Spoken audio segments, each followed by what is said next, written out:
Hello guys, আমি আকাশ। তো আজকের বিষয়টা হচ্ছে গিয়ার শিফটিং নিয়ে।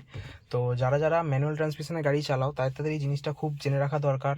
গাড়ি তো সবাই চালায়, কিন্তু গিয়ার শিফটিংয়ের যে ধরার যে পজিশানটা সেটা অনেকে লোকে জানে না। ঠিক আছে, তো এই গাড়িটা হচ্ছে রেনল্ড কুইড আছে। তো এর গিয়ারটা একটু আলাদা, রিভার্সটা যেহেতু সামনে এটা স্করপিওর এরকম থাকে, এরকম নিচে তুলে করতে হয়। তো এই গিয়ার যে ধরার 90% লোক কীভাবে গিয়ার ধরে, গাড়ি গিয়ার এরমভাবে ধরে। তো গিয়ার এরমভাবে ধরলে কী হয়, গিয়ার ভুল পড়ে, ফার্স্ট গিয়ার মারতে গিয়ে থার্ড গিয়ার চলে যায়, বা সেকেন্ড গিয়ার মারতে গিয়ে ফোর্থ গিয়ার চলে যায়। এটা বিগিনাররা বেশি করে। আর যারা গাড়ি চালাতে পারো তারা যারা এরমভাবে চলো না, এরমভাবে করলে কী হয়, গিয়ারের নিচে চাপ পড়ে, তার ফলে গিয়ার বক্স তাড়াতাড়ি খারাপ হয়ে যাওয়ার একটা চান্স থাকে।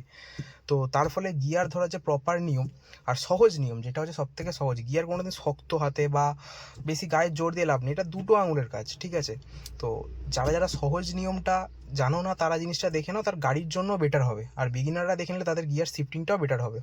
তো দেখো, ফার্স্ট গিয়ার এই দেখতে পাচ্ছ এখানটায়, ঠিক আছে, first, second, third, fourth, fifth. অন্যান্য গাড়িতে রিভার্সটাই নিচে থাকে, এটা উপরে আছে। স্করপিওতে এরকম, এটা এরকম তুলে এই নাম গেলে রিভার্স হচ্ছে। এটা দেখে না, এই রিভার্স এখানে হচ্ছে। তো আমাদের গিয়ার ধরার কীরকম নিয়ম, যখন ফার্স্ট গিয়ার দেবো এরম ধরে এরম ঠেলবো, পড়ে গেল ফার্স্ট গিয়ার। যখন সেকেন্ড গিয়ার দেবো এইরকম, আমার পায়ে ক্লাচ চাপা আছে, তো নিউট্রালে চলে আসলো। ঠিক আছে, এবার মনে করো ফার্স্ট, সেকেন্ড থেকে আমি যখন থার্ডে দেবো তখন এইরকম, এই পারে হাতটা আসবে, এরকম এসে এইরকম উঠে গেল। যখন এইরকম সেকেন্ডে ছিল তখন নিউট্রাল এরকম ঠেললাম, আমরা নিউট্রাল চলে আসলো, থার্ডে দিয়ে দিলাম। তারপর দেন ফোর্থটা যখন দেবো এরকম থার্ডে রইলো, ফোর্থ এরকম ডাইরেক্ট সোজা ফোর্থ চলে আসলো, ফিফথে আবার এরকম দিয়ে এই ফিফথ। এটা সব থেকে সহজ নিয়ম। এটা হলে কী হবে, মানে এই ঠেলছো না, একদম শেষে চলে যাচ্ছে। এই যে দাগটা ফলো করলে তো এই এখানে শেষ, এটা হচ্ছে রিভার্স।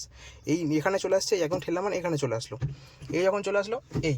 ঠিক আছে, আমাদের সবসময় ধরার নিয়ম এই, first, second, third, fourth, fifth. এই জিনিসটা করলে কোনোদিন গিয়ার বক্সের প্রবলেম হবে না, এমনকি গিয়ারের ওপর বেশি জোরও লাগবে না। প্লাস বিগিনারদের জন্য যে গিয়ার গুলিয়ে যায় না, মানে এরকম করে ফার্স্ট দিতে গিয়ে ভুল করে থার্ড দিয়ে ফেললো, বা হয়তো থার্ডে চলছে, সে ফার্স্ট দেবে, আবার সেই নিউট্রালে আবার থার্ডেই দিয়ে দিল। এটা বিগিনারদের এই প্রবলেমটা মেন হয়। তো এটা ট্রাই করে দেখতে পারো, এটা হলে কোনো প্রবলেম হবে না, গাড়িরও লংজিভিটি বেড়ে যাবে।